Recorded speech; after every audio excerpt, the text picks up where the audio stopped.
Je suis bien dans le silence. Alors des fois, je mets un peu de musique de fond, mais vraiment, ça va être léger, quoi.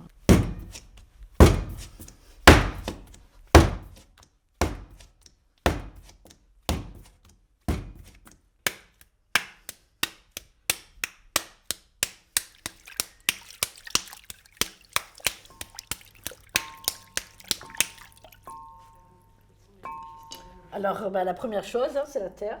Voilà. Différentes sortes d'argile. Alors, dans mon atelier, j'ai de l'argile rouge, la basique, hein. De l'argile blanche. Ça va donner de la faïence, ça, hein. Après, là, j'ai de la faïence chamottée. Donc, c'est une terre dans laquelle on a rajouté de la terre cuite broyée. Et donc, ça permet, elle a une plus grande résistance, par exemple, au choc thermique. Donc, ça permet de faire des plats qui vont au four. Et j'ai du grès pour les élèves qui veulent faire du modelage. Voilà. Ensuite, j'ai mes couleurs qui sont derrière. Donc j'utilise des oxydes colorants pour décorer. Donc j'en ai de différentes couleurs. Voilà. Alors j'ai pas de... Si j'ai un truc. Donc on le prépare comme ça.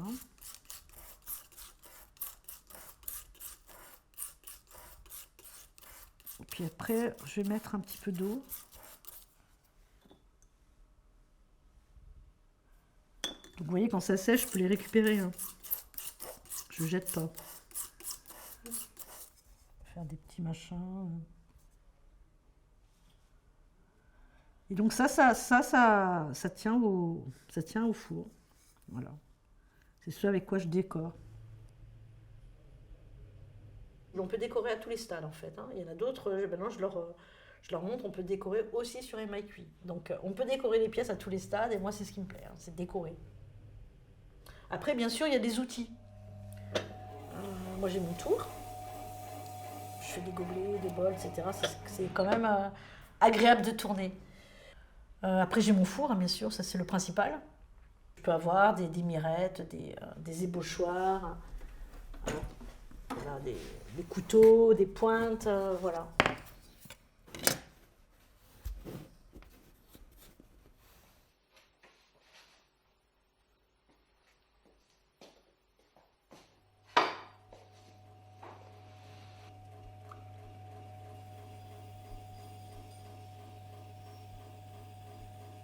Alors, bon, dans ma vie professionnelle, j'ai fait beaucoup de choses, mais juste avant d'être céramiste, j'étais conductrice de car pendant 15 ans. Et puis un jour, j'ai pété un câble. Bon, déjà, j'arrivais à 50 ans, j'ai fait une mise au point, je me suis dit, oulala, Véro, t'es arrivé aux 2 tiers de ta vie, qu'est-ce que t'as fait de ta vie? Et j'ai réalisé qu'en fait, je sais pas, je m'étais engouffrée dans une espèce de voie sans issue, on va dire. Vraiment, c'était une voie sans issue. Et puis mon père est décédé, donc il y avait vraiment une grosse remise en question. Et puis il est décédé comme ça, subitement. Donc j'ai réalisé que je pouvais mourir du jour au lendemain. Et ça a été une grande chance.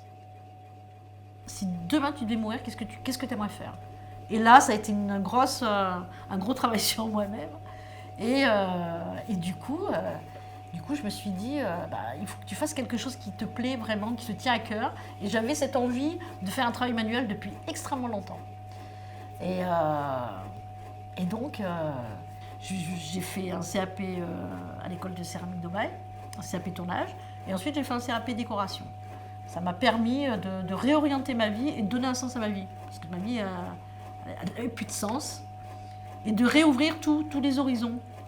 Parce que je pensais que c'était l'âge qui faisait que je n'avais plus de choix. Or, c'était des non-choix que j'avais faits. Et je m'étais engouffrée, j'avais écouté mes peurs, les miennes et celles des autres, hein. Et je m'étais enfermée dans un espèce de schéma qui était complètement mortifère. Et quand ça a tout éclaté comme ça, tout s'est rouvert. Tout le champ des possibles s'est rouvert. Voilà. Et c'est comme ça que j'ai mon atelier aujourd'hui.